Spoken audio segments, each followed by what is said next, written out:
मुख्य समाचारों के बाद अब खबरें विस्तार से। छत्तीसगढ़ के किसानों को खाद और बीज की समस्या से जूझना पड़ रहा है। इसी मुद्दे को लेकर कांग्रेस ने दुर्ग में बैलगाड़ी रैली निकालकर राज्य सरकार के खिलाफ जमकर विरोध प्रदर्शन किया। रैली राजीव भवन से शुरू होकर कलेक्ट्रेट कार्यालय तक निकाली गई, जिसमें बड़ी संख्या में कांग्रेस कार्यकर्ता और किसान शामिल हुए। कांग्रेस कार्यकर्ताओं का कहना था कि किसानों को खाद के लिए दर दर भटकना पड़ रहा है। यूरिया और डीएपी की भारी कमी है, जिससे खेती प्रभावित हो रही है। आरोप लगाया गया कि 266 रुपए का यूरिया किसान 1500 से 2000 रुपए में खरीदने को मजबूर हैं। कांग्रेस नेताओं ने इसे सरकार की नाकामी बताते हुए कहा कि कालाबाजारी रोकने और पर्याप्त मात्रा में खाद उपलब्ध कराने में सरकार पूरी तरह विफल रही है।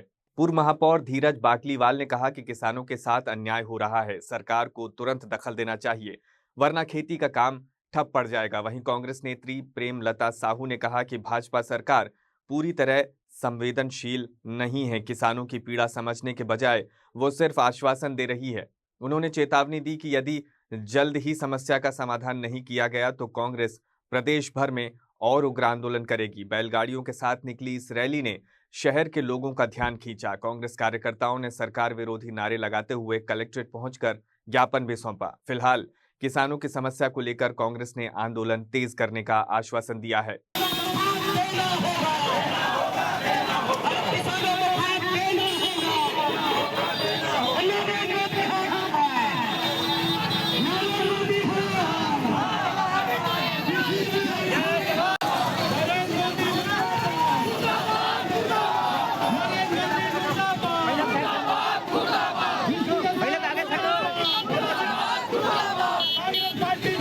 कर रही है जो आज रैली निकालने की जरूरत पड़ी।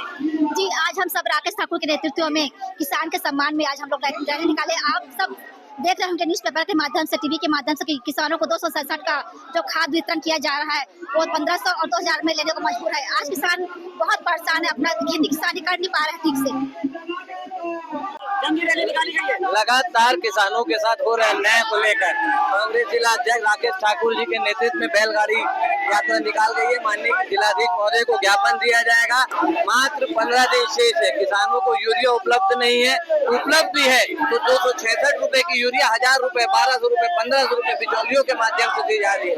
आज हम लोग कलेक्टर महोदय को यही ज्ञापन देने आए हैं कि किसानों के साथ अन्याय नहीं होना चाहिए। उनका पूरा ध्यान रखते हुए उनकी प्रॉपर व्यवस्था कराई जानी चाहिए। लेकिन राज्य सरकार का कहना है कि लगातार इस बारे में प्रयासरत है कि किसानों तक खाद पहुंचे, कालाबाजारी रुके। इस बारे में आज 15 दिन शेष है, नहीं रुकी है, इसीलिए कांग्रेस पार्टी आज जिलाधीश को ज्ञापन देने आई है। आज तो 11 महिला रैली निकाल ली है। अगर मांग नहीं मानी गई, उचित व्यवस्था नहीं हुई तो अगला कदम क्या होगा? जैसा कांग्रेस पार्टी के जिला अध्यक्ष महोदय का नेतृत्व होगा, कांग्रेस पार्टी हमेशा से किसानों के साथ रही है। जय जवान जय किसान। मुख्यमंत्री ने प्रदेशवासियों के लिए कई अहम घोषणाएं की हैं। उन्होंने कोरबा जिले में बालक बालिका क्रीड़ा परिसर निर्माण के लिए 10-10 करोड़ रुपए की स्वीकृति प्रदान की है। साथ ही अत्यंत पिछड़ी जनजातियों के खिलाड़ियों की प्रतिभा को निखारने के लिए भी बालक बालिका क्रीड़ा परिसर हेतु 10-10 करोड़ रुपए दिए जाएंगे, ऐसी घोषणा उन्होंने की है। विशेष पिछड़ी जनजातियों के लिए आवासीय विद्यालय निर्माण पर 5-5 करोड़ रुपए खर्च किए जाएंगे। बुनियादी ढांचे के विकास को बढ़ावा देने के लिए सुनालिया पुल निर्माण पर 9 करोड़ रुपए की मंजूरी दी गई है। इसके अलावा बुका सतरेंगा को पर्यटन हब में विकसित करने के लिए वन विभाग को 2 महीने में विस्तृत प्रोजेक्ट रिपोर्ट तैयार करने के निर्देश दिए गए हैं। वहीं राज्य में पर्यटन और मत्स्य पालन को प्रोत्साहन करने के लिए 37 करोड़ रुपए की लागत से एक्वा पार्क स्थापित किए जाएंगे। कृषि क्षेत्र को मजबूती देने के उद्देश्य से मुख्यमंत्री ने घोषणा की कि वर्ष 2015 से पहले शुरू हुई 115 अधूरी सिंचाई परियोजनाओं को पूरा करने के लिए 2800 करोड़ रुपए स्वीकृत किए गए हैं।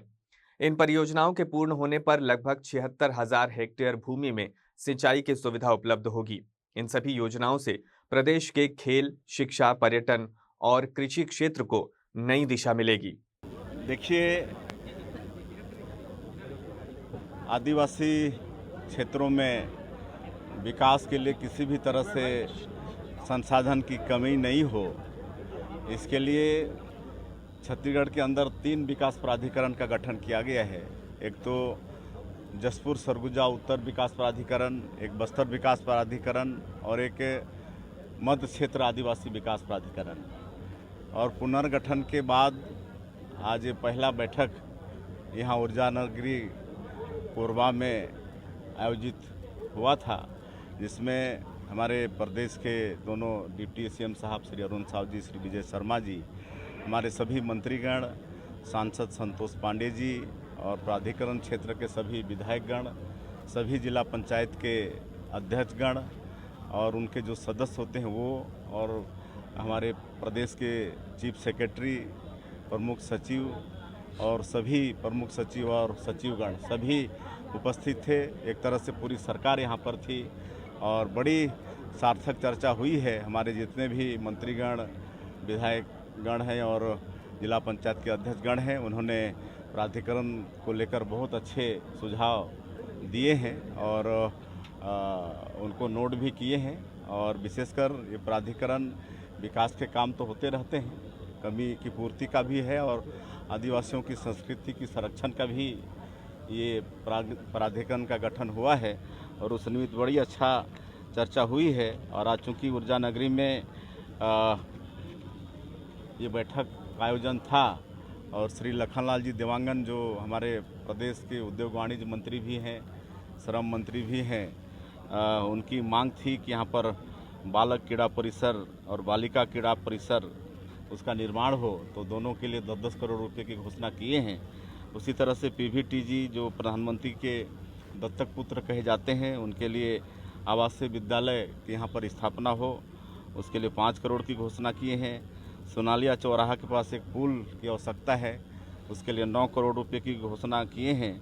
और बुका और सतरंगा बहुत ही पर्यटन की दृष्टि से वहाँ पर विकास हो सकता है, तो वन विभाग को आदेशित किए हैं 2 महीना में पूरा प्रोजेक्ट तैयार करेंगे और उसकी भी स्वीकृति देंगे। उसी तरह से एक्वा पार्क का भी प्रस्ताव है 37 करोड़ का और इसकी भी स्वीकृति हुई है और इसमें पर्यटन के हिसाब से भी बढ़ावा दिया जाएगा और मत्स्य पालन को भी वहाँ पर बढ़ावा दिया जाएगा। और हमारे प्रदेश में 2015 के पहले के 115 सिंचाई परियोजना छोटी बड़ी मिलाकर, मध्यम मिलाकर अधूरी थी, जिसके कारण से किसानों के खेत में पानी नहीं पहुंच रहा था, तो उसके लिए 2800 करोड़ की स्वीकृति दिए हैं और ये सबके पूरा होने से 76,000 हेक्टेयर में सिंचाई का रकबा बढ़ेगा।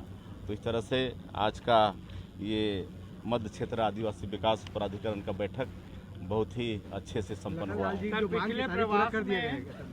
लखनलाल जो मांग की अपने जिले के लिए जी, तो सार्थक रूप से लाभ मिल रहा है। बिल्कुल बिल्कुल। और वैसे तो कोरबा डीएमएफ की दृष्टि से इतना धनी जिला है कि सारा समस्या का समाधान उसी से हो सकता है। सर, पिछले प्रवास में आपने एल्युमिनियम पार्क का सर जिक्र किया जी जी। कोरबा को बहुत ज्यादा सौगातें मिली है, लेकिन मध्य क्षेत्र को ऐसी कोई कॉन्क्रीट लेवल पे कुछ खास मिला है? बजट बढ़ाए हैं। 50 करोड़ का जो बजट था इस मध्य क्षेत्र विकास प्राधिकरण का, तो उसका बजट 25 करोड़ बढ़ा के 75 करोड़ का कर दिए। पूरे छत्तीसगढ़ में राष्ट्रीय स्वास्थ्य मिशन के कर्मचारी अनिश्चितकालीन हड़ताल पर हैं। रायगढ़ जिले में भी कर्मचारी इसी क्रम में आंदोलन कर रहे हैं। हड़ताल के 23वें दिन रायगढ़ के खर्रा घाट स्थित केलो नदी में सैकड़ों कर्मचारियों ने जल सत्याग्रह किया। नदी में उतरकर कर्मचारियों ने सरकार के खिलाफ जमकर नारेबाजी की और अपनी लंबित मांगों पर ध्यान देने की अपील की। बता दें कि एनएचएम कर्मचारी लंबे समय से अपनी 10 सूत्रीय मांगों को लेकर संघर्षरत हैं। इसमें प्रमुख रूप से नियमितीकरण, वेतनमान में सुधार और सेवा शर्तों को स्थायी करने जैसी मांगें शामिल हैं। कर्मचारियों का कहना है कि पूर्ववर्ती कांग्रेस सरकार ने उन्हें ठगा और अब भाजपा सरकार भी अपने वादों से मुकर रही है। उन्होंने आरोप लगाया कि भाजपा ने सत्ता में आने से पहले मोदी की गारंटी के तहत अपने घोषणा पत्र में नियमितीकरण सहित कई वादे किए थे, लेकिन सरकार बनने के 2 साल पूरे होने के बावजूद उन वादों पर अब तक कोई पहल नहीं की गई है। कर्मचारी संघ के पदाधिकारियों का कहना है कि सरकार की बेरुखी से कर्मचारियों में गहरी नाराजगी है। आंदोलनकारी कर्मचारियों ने चेतावनी दी है कि जब तक उनकी मांगों पर ठोस निर्णय नहीं लिया जाता तब तक आंदोलन जारी रहेगा। इस हड़ताल का सीधा असर प्रदेश की स्वास्थ्य सेवाओं पर पड़ रहा है। कई शासकीय अस्पतालों और स्वास्थ्य केंद्रों में मरीजों को आवश्यक स्वास्थ्य सुविधाएं नहीं मिल पा रही हैं। कर्मचारियों का कहना है कि वे जनता की परेशानी समझते हैं, लेकिन सरकार की वादा खिलाफी के कारण अब उनके पास संघर्ष के अलावा और कोई रास्ता नहीं बचा है। श्याम बिहारी होश में आओ, होश में आओ, होश में आओ, होश में आके बात करो, बात करो, बात करो, होश में आके बात करो, बात करो, बात करो, होश में आकर बात करो, बात करो, बात करो, बात तो तुमको करनी होगी, करनी होगी, करनी होगी, बात तो तुमको करनी होगी, करनी होगी, करनी होगी, तुम करेंगे, एनएचएम एकता, एनएचएम एकता, एनएचएम एकता। मेरा नाम डॉक्टर पूनम मिश्रा है। मैं आरबीएसके में काम करती हूँ। जल सत्याग्रह किया जा रहा है, इसके बारे में बताइए। जल सत्याग्रह का ये है सर कि हम शुरू से 18 तारीख से हम लोग स्ट्राइक कर रहे हैं सर, और आज हमारा कम से कम 22वां दिन हो रहा है, और 22वें दिन में आज हमने प्रोग्राम किया है जल सत्याग्रह का, ताकि इस गवर्नमेंट हमारी बातें सुन सके सर, हमारी बातों को समझ सके और हमारे जो मांगे हैं वो हमारी मांगे मान सके सर। क्या प्रमुख मांगे क्या है? हमारा मुख्य मांग तो सर नियमितीकरण और पे ग्रेड पे है, और इसके अलावा भी स्थानांतरण नीति है, अनुकंपा नियुक्ति है सर। 27% उन्होंने गवर्नमेंट ने जो हमको पिछले बार बोला था कि वो हमको देंगे। इसके अलावा मेन तो हमारा नियमितीकरण और पे ग्रेड है सर। सरकार की तरफ से तो कोई पहल की गई है? नहीं सर, अभी तक तो फिलहाल कोई भी पहल नहीं की गई है, पर वो उनका काम है सर, वो शायद इतना ज़रूरी नहीं समझ रही है हमको, लेकिन हम अपना काम कर रहे हैं, वो अपना काम कर रही है सर। आगे क्या रुख रहेगा? सर इससे आगे हम जो नेता हमारे मंच पे आए थे और उन्होंने हमको बड़े बड़े प्रॉमिसेस किए थे और उन्हें बहुत अच्छे से हमने स्वागत किया था, अब हमारी बारी है सर, अब हम उनके घर पे जाके उनको बोलेंगे हमारा वेलकम करिए। और जिस प्रकार से उन्होंने हमारा बहुत ताली बजा के कोरोना वॉरियर हमको कहा था, उपाधि दी थी हमें, और कहा था कि हम ताली बजाया था और फूल बरसाया था सर, अब उनके घर में हम जाएंगे और हम ताली बजाएंगे सर। अब क्या कर सकते हैं इससे ज़्यादा, हम अपना कोशिश करेंगे, वो अपना काम करे सर। ये बताएंगे अनिश्चितकालीन हड़ताल चल रहा है, आज जल सत्याग्रह कर रहे हैं, इसके बारे में बताएंगे। जी, आज अनिश्चितकालीन हड़ताल का 23वां दिन है और सरकार के द्वारा हमारे किसी भी मांग पे सहमति नहीं बनाई गई है, तो इसके लिए रोजाना कोई ना कोई हम कार्यक्रम कर रहे हैं, कोई ना कोई गतिविधि कर रहे हैं, तो उसी के तहत आज जल सत्याग्रह का गतिविधि किया गया है। बाकी सारे राज्यों में कल किया गया था और आज रायगढ़ में यहाँ पे जल सत्याग्रह किया जा रहा है, ताकि सरकार के दिमाग में कुछ न कुछ आए और सरकार को सद्बुद्धि मिले कि एनएचएम कर्मचारी की जो इतने दिनों से लंबित मांग है और जिसके लिए हम हमारी जो जेन्युइन मांग है उसके लिए निवेदन कर रहे हैं, लेकिन हमारे निवेदन को किसी प्रकार से न सुनते हुए कार्यवाही की जा रही है। कई लोगों को टर्मिनेट कर दिया गया है और अभी तक सरकार किसी प्रकार का कोई वार्तालाप नहीं कर रही है, न किसी पॉजिटिव वे में दिख रही है। तो इसके लिए आज यहाँ पे सारे जो जिले के एनएचएम कर्मचारी हैं उनके द्वारा जल सत्याग्रह किया गया है। कितने मांगे हैं, प्रमुख क्या है? जी, हमारी 10 मांगे हैं, उसमें से प्रमुख मांग है स्थायीकरण, नियमितीकरण, ग्रेड पे, वेतन निर्धारण 27%, उसके बाद में मेडिकल लीव, मेडिकल 10 लाख का जो मेडिकल बीमा है, हमारी जो सेवा वृद्धि होती है वार्षिक सेवा वृद्धि, उसमें पारदर्शिता हो। तो इस तरह सारे मांगों को लेकर हम 10 मांगों को लेकर यहाँ पे आंदोलनरत हैं। आगे क्या रुख रहेगा? जी, आगे जब तक सरकार की तरफ से कोई पहल नहीं होती है तब तक हम अपने मांग में डटे रहेंगे और आंदोलन को जारी रखेंगे। कितने कर्मचारी हैं जिले में? जिले में लगभग 550 कर्मचारी हैं और सारे के सारे आंदोलन में हैं और सारे के सारे हड़ताल में लगे हुए हैं। एनएचएम कर्मचारी हड़ताल में है, क्या प्रभाव पड़ रहा है आम जन पर? आम जन पे जो भी स्वास्थ्य सुविधाएं हैं वो बाधित है। भले ही सरकार के द्वारा कहा जा रहा है कि किसी प्रकार का कोई असर नहीं है, लेकिन आप जाके फील्ड में देख सकते हैं कि किसी प्रकार का जो बीपी शुगर का जांच है एनसीटी के थ्रू, राष्ट्रीय बाल स्वास्थ्य कार्यक्रम के थ्रू जो सरकारी स्कूल और आंगनबाड़ी में बच्चों का जांच होता है वो बाधित है, टीकाकरण बाधित है। कई तो ऐसे स्वास्थ्य संस्था है जहाँ पे सिर्फ सीएचओ हैं, हमारे एनएचएम के कर्मचारी हैं, वो स्वास्थ्य संस्था खुलने की स्थिति तक में नहीं है। तो इस तरह फील्ड में जो भी जनता को डायरेक्ट जो सुविधाएँ मिलती हैं वो पूरा बाधित है और काम हैम्पर हो रहा है। मैं डॉक्टर योगेश पटेल, प्रदेश कार्यकारिणी। भिलाई नगर रेलवे स्टेशन के पास वर्षों से रह रहे बस्ती वासियों के सामने बेघर होने का संकट खड़ा हो गया है। रेलवे प्रशासन ने स्टेशन विस्तार की तैयारी के चलते बस्ती वासियों को 3 दिन के भीतर घर खाली करने का नोटिस जारी किया है। अचानक मिले इस नोटिस से सैकड़ों परिवारों में अफरा तफरी का माहौल है। नोटिस मिलने के बाद बस्तीवासी निगम भिलाई के MIC मेंबर लक्ष्मीपति राजू के साथ निगम कार्यालय पहुंचे और आयुक्त से मुलाकात की।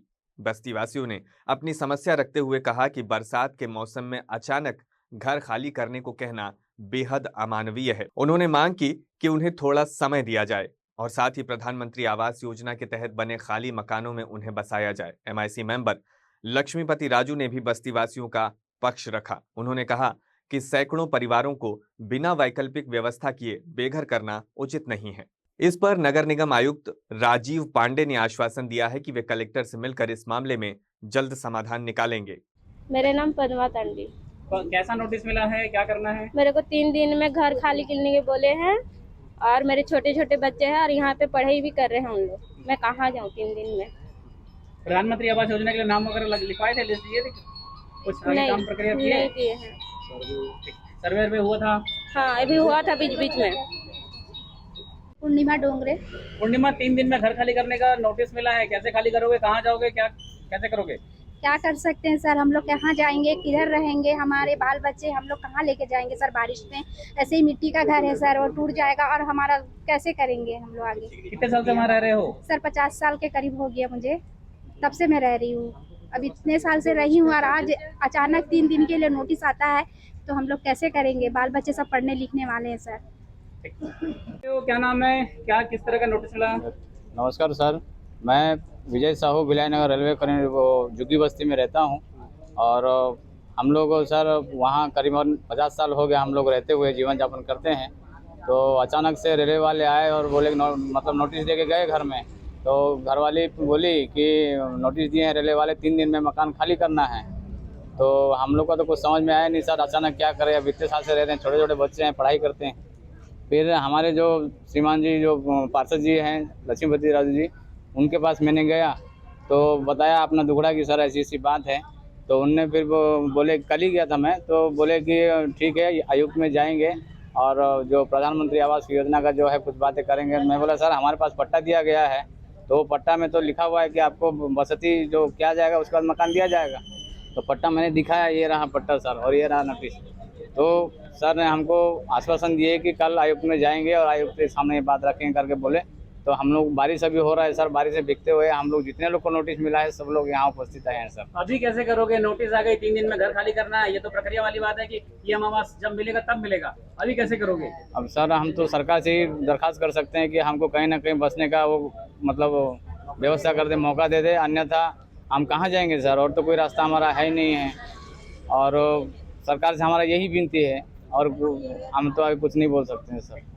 पार्षद महोदय, आपके वार्ड का मामला है, भिलाई नगर रेलवे बस्ती को 3 दिन में लोगों को घर खाली करने का नोटिस दिया गया है।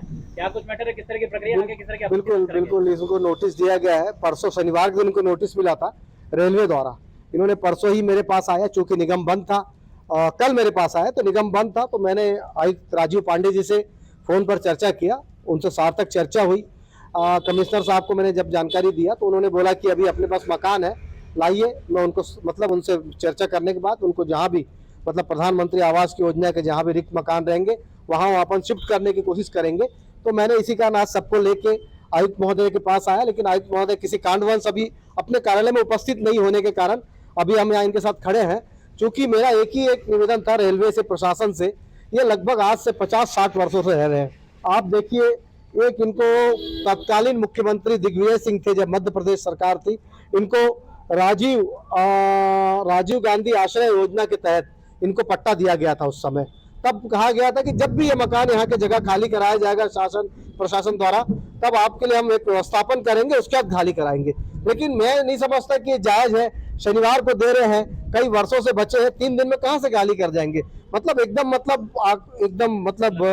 वो दादागिरी वाला रवैया है। मेरे ख्याल से रेलवे का हो चाहे किसी प्रशासन का हो, ये रवैया गरीबों के साथ ना हो। क्यों गरीब बारिश में जाएंगे कहाँ? इतने बारिश गिर रहा है, आप अभी भी देख रहे हैं, बारिश में भीगते हुए नगर निगम आए हैं सब पैदल अपना अपना व्यवस्थापन करके। जब इनकी स्थिति ये है तो ये रहने के लिए वहाँ मजबूर है। जब भी व्यवस्थापन हो जाएगा, आज आयुक्त जब आएंगे मैं चर्चा करूंगा, उसके बाद अपने अपने जगह खाली करेंगे। मेरा शासन प्रशासन, चाहे रेलवे प्रशासन हो, जो भी प्रशासनिक है, उनसे निवेदन है कि जब तक इनको व्यवस्थापन ना हो तब तक इनको ना हटाया जाए।